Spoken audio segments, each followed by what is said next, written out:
So, ngayon po ay makikita ninyo ang pangangawit, yung harvesting ng ating coconut. Fearless.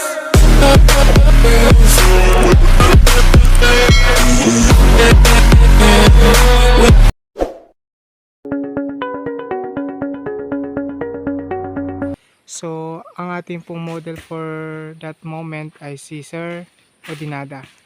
So, ngayon, ang kanya pong technique sa pangangawit or pang-harvest ng ating mga niyog, inuuna po niya yung mga same height, no? Para hindi po siya palit ng kanyang gala.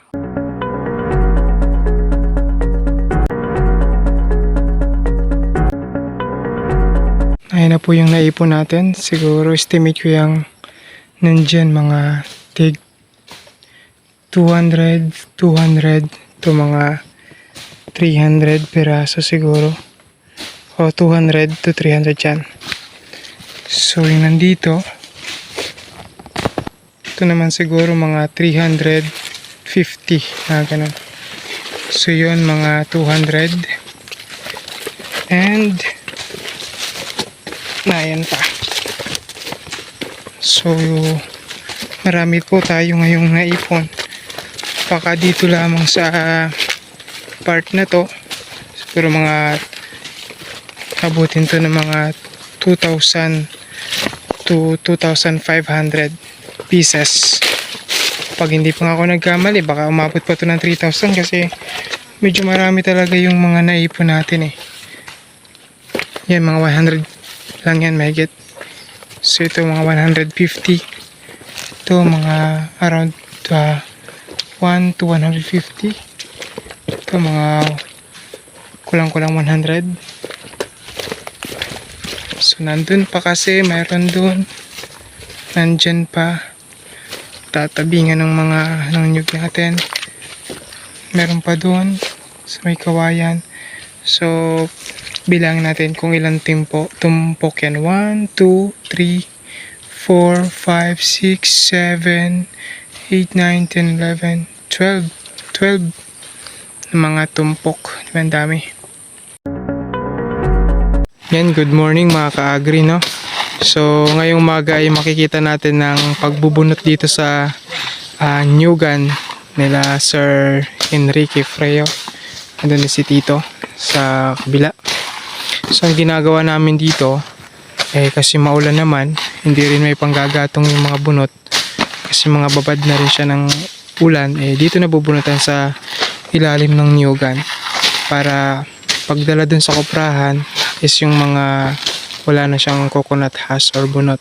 So medyo magaan at the same time lesson na dun sa pagbuhat ng kalabaw natin yung mga bigat.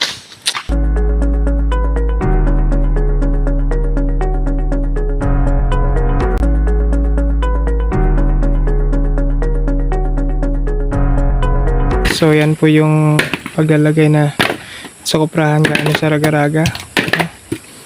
Yan yung hinakot mula dun sa ilalim ng nyugan. So yan ay binunutan na po ng mga tiyuin namin doon sa ilalim ng nyugan. Shout out kila Sir Tito Cesar at syempre kasama niya si Pinsan Sir Enrique, Sir Diki, you know.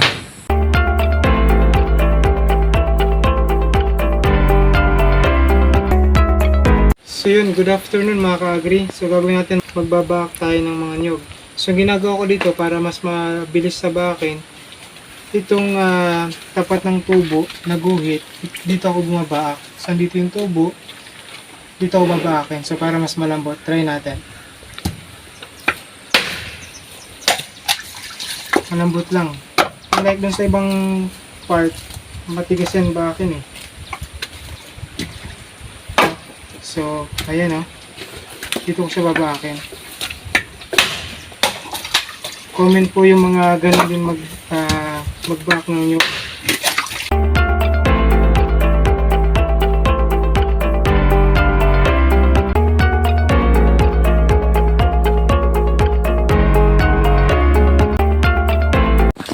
Okay, for this video and this moment, kita natin yung step ng kanilang pagtitidkal, no? Ito yung isang step kung saan bago maging kopra, tinatanggal natin yung mga copra meat dun sa kanilang mga shell.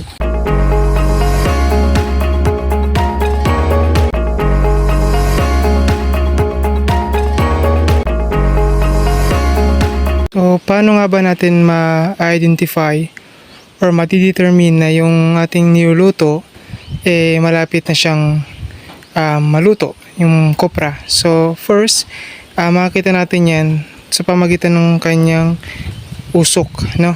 So, kapag yan ay natutuyo na at umuunti na yung water content o yung moisture content ng kopra natin, ng niyog, so nagiging kulay asul na yung ating usok, no?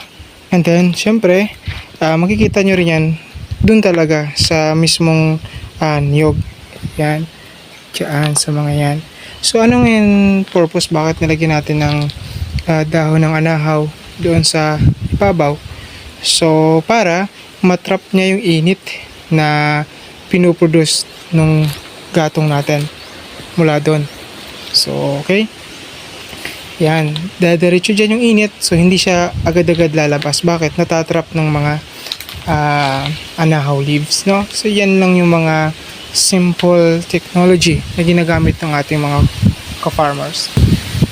So ganun lang, ilan yun sa mga tips natin. So bali, mabilis lang naman matutunan, no? Si Papa yung nakatoka doon.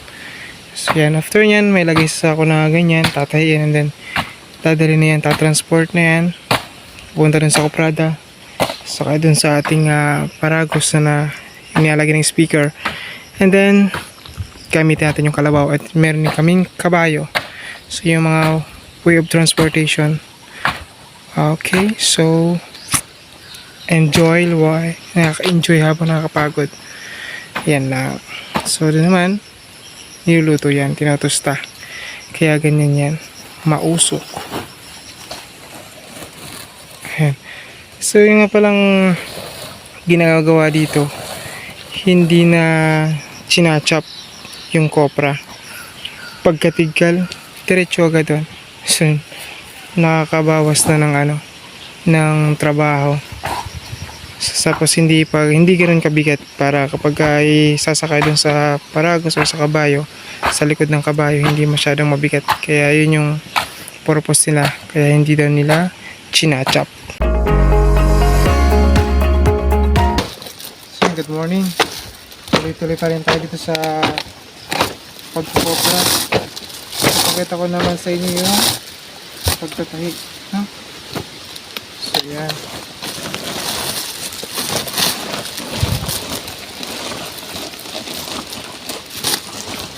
dapat ay maayos din.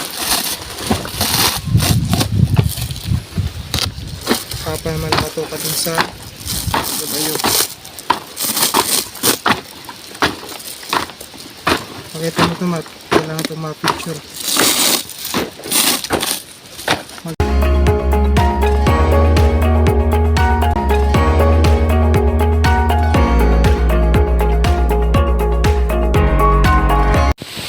Okay, para pa gado naman.